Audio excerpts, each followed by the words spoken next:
Je vous propose un devoir surveillé numéro 1 du deuxième semestre, destiné aux élèves deuxième bac, option sciences physiques. Il est composé de 3 exercices. Voici l'exercice numéro 1 sur 5 points. Cet exercice est commun pour toutes les options puisqu'il s'agit des oscillations libres entretenues.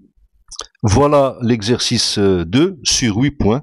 Il est commun pour les élèves deuxième bac, sciences physiques et sciences mathématiques. Il est composé de 2 parties. La première partie est la modulation. Voici la deuxième partie. Cet exercice est global. Il vous permet de se rappeler de tout le contenu de modulation d'amplitude, de la réception de l'onde électromagnétique porteuse et de la démodulation. L'exercice 3 de chimie sur 7 points, il propose l'étude d'une pile aluminium-zinc afin de déterminer la durée de vie de la pile et le bilan de la matière. L'exercice est donc commun à toutes les filières, sciences expérimentales, sciences mathématiques et sciences technologiques. La correction de ce contrôle sera enregistrée en 3 séances. Chaque séance sera consacrée à un exercice. Je vous présente en cette vidéo la première séance consacrée à la correction du premier exercice. Commençons par l'exercice 1. La première question, quel est le rôle du générateur G? Alors voilà donc la figure. Et on remarque quoi sur les données? Que le générateur débite une tension qui est proportionnelle au courant I. Ok. Donc voilà, UG égale à 10 fois I. Donc ce 10-là a les dimensions d'une résistance. Ça veut dire quoi? Ça veut dire que le rôle de ce générateur est d'entretenir les oscillations libres dans le circuit. Donc, la question numéro 1, le rôle du générateur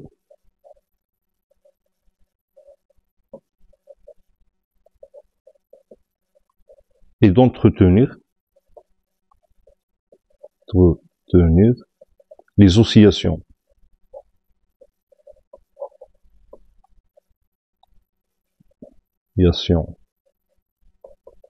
libres dans le circuit. Bien sûr, le rôle de ce générateur est de compenser l'énergie dissipée par effet Joule au niveau de la résistance interne de la bobine. Alors la question 2, quel est le régime des oscillations représentées sur la figure? Donc lorsqu'on voit la figure, okay, on voit qu'on a des oscillations qui sont représentées par une courbe, par une sinusoïde. Et cette sinusoïde indique que le régime est un régime périodique, et plus exactement, régime alternatif sinusoïdal entretenu. Parce qu'on ne peut pas obtenir ces oscillations sinusoïdales alternatives si on n'avait pas ce générateur. Parce que réellement, la présence de la résistance interne dissipe l'énergie électrique et la transforme en énergie calorifique, et du coup, donc on va obtenir un régime amorti. Et là, on n'a plus un régime amorti parce que la valeur maximale de la tension aux bornes du condensateur reste constante au cours du temps. Alors là, donc le régime indiqué sur la figure est un régime alternatif sinusoïdal. Sinusoïdal entretenu. Entretenu. La question 3. Quelle est la forme d'énergie stockée dans le circuit à T égale à 15 microsecondes? Bon, sur la figure, donc, on représente les variations de UC en fonction du temps. Et à 15 millimicrosecondes, donc on voit sur la figure, alors là, donc on a chaque division correspond à 15 microsecondes. Donc à 15 microsecondes, on voit que la tension UC est nulle. Ça veut dire quoi? Ça veut dire que l'énergie électrique emmagasinée dans le condensateur est nulle. Ainsi, donc l'énergie emmagasinée dans tout le circuit est celle emmagasinée dans la bobine. Donc l'énergie emmagasinée dans le circuit a une forme d'énergie électromagnétique ou bien énergie magnétique. L'énergie totale emmagasinée dans le circuit égale à l'énergie électrostatique plus l'énergie magnétique. Alors l'énergie électrostatique égale à 1/2 C fois UC au carré. Et à T égale à 15 microsecondes, on a UC égale à 0, donc l'énergie électrostatique égale à 0. D'où l'énergie électrique, donc égale à l'énergie magnétique. Ça veut dire que la totalité de l'énergie électrique disponible dans le circuit à l'instant t égale à 15 millisecondes est stockée dans la bobine sous forme d'énergie magnétique. D'où, ainsi, l'énergie emmagasinée ou bien stockée, emmagasinée dans le circuit est une énergie électromagnétique.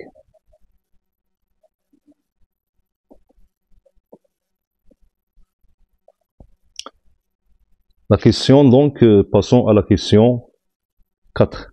Établir l'équation différentielle à laquelle obéit l'intensité UC au bord du condensateur. Je vais dessiner le circuit. Alors, donc, voilà la tension au bord de la bobine qu'on note par UL, la tension en borne du condensateur qu'on note par UC.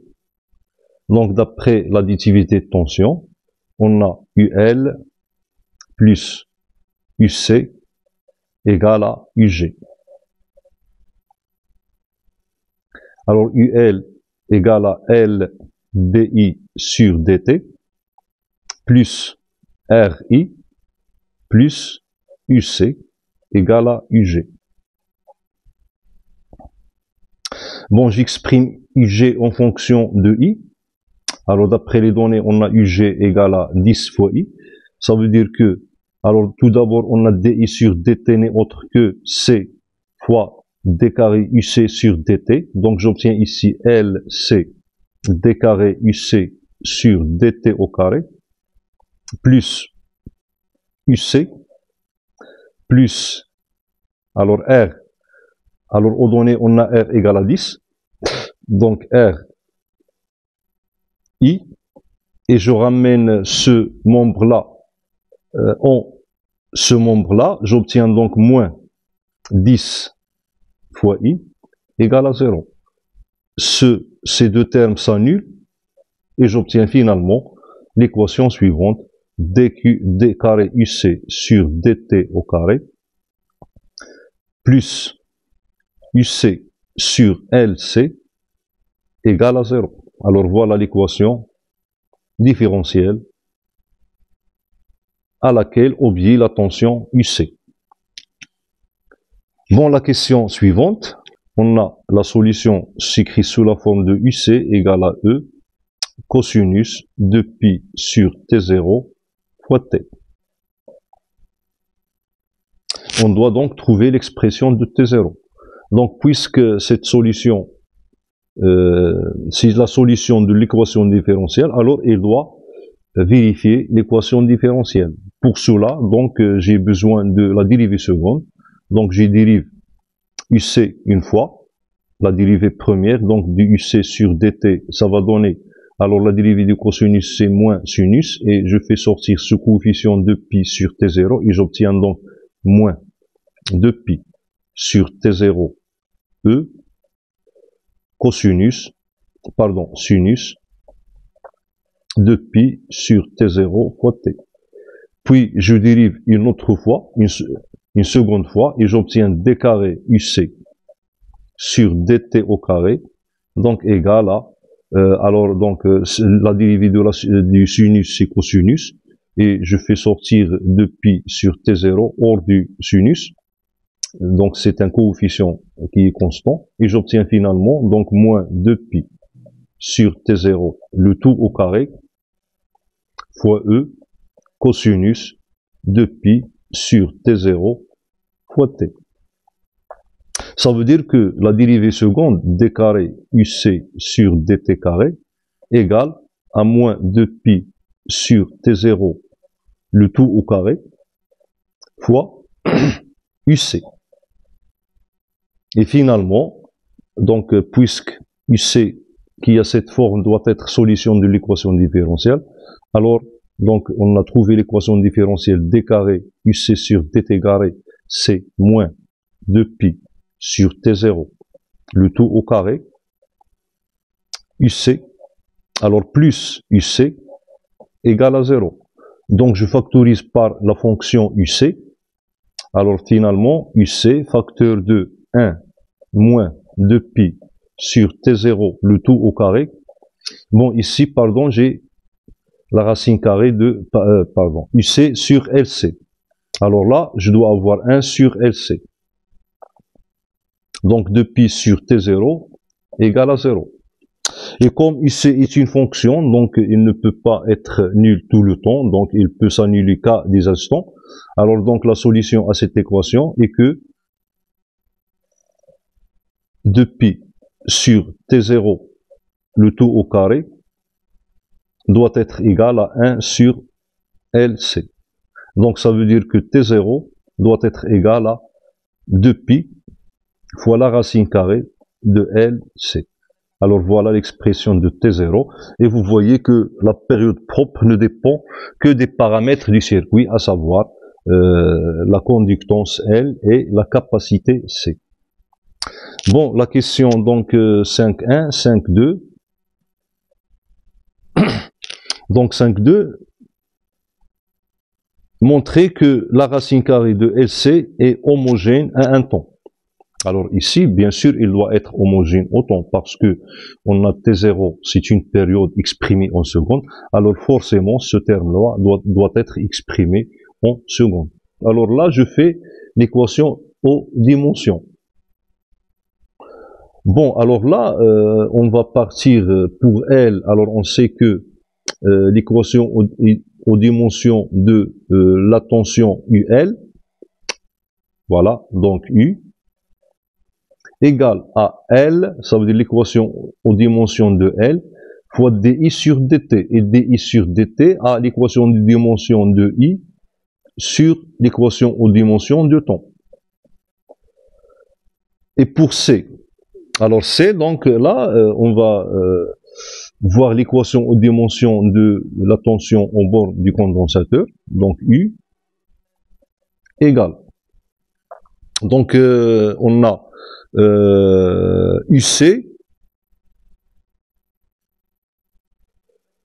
voilà, je vais écrire là, donc UC égale à Q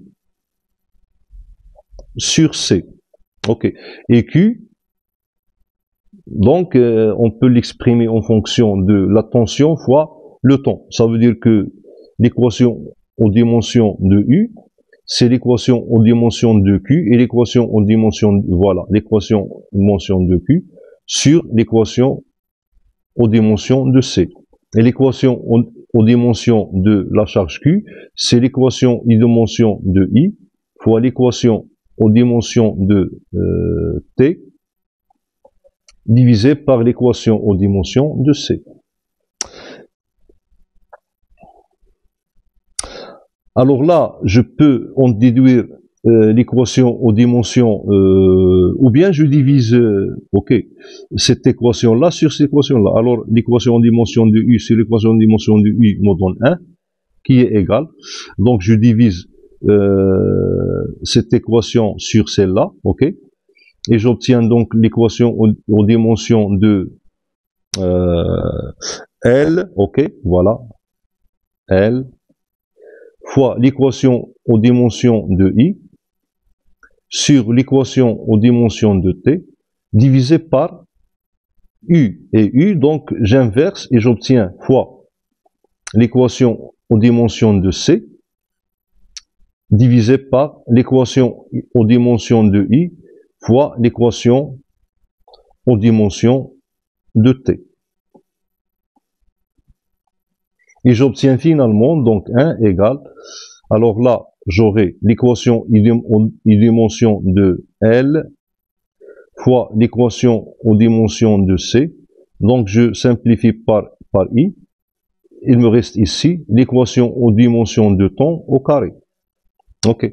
Donc, ainsi, je trouve que l'équation aux dimensions de L fois l'équation aux dimensions de C égale à l'équation aux dimensions de T au carré. Et en appliquant la racine, donc j'obtiens finalement que la racine de L, équation dimension de L fois équation dimension de C, égale à l'équation aux dimensions de temps. Donc, la racine carrée de LC a les dimensions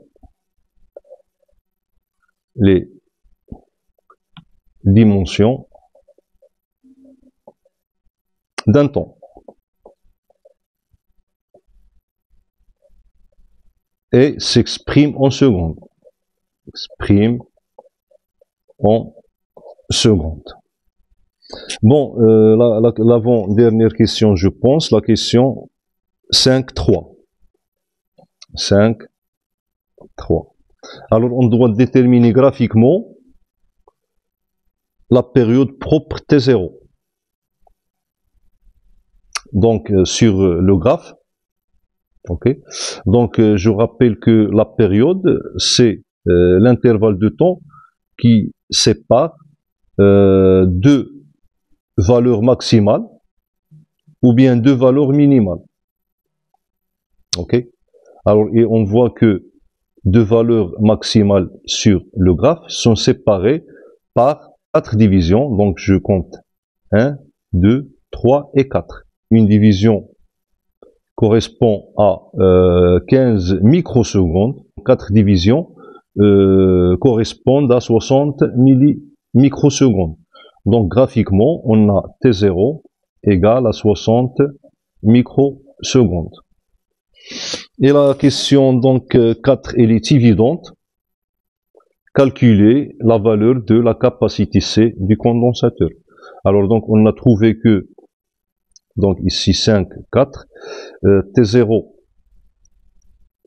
égale à 2pi la racine carrée de L sur C. Ça veut dire que T0 au carré égale à 4pi au carré LC. Donc on cherche C, donc C égale à T0 au carré sur 4pi au carré fois L. Voilà l'expression littérale de C. Donc en faisant une application numérique, on trouve que C donc égale à 4, à peu près 4,56 nanofarad. Donc 4,56 nanofarad. Alors voilà pour cet exercice. Donc passons à l'exercice numéro 2.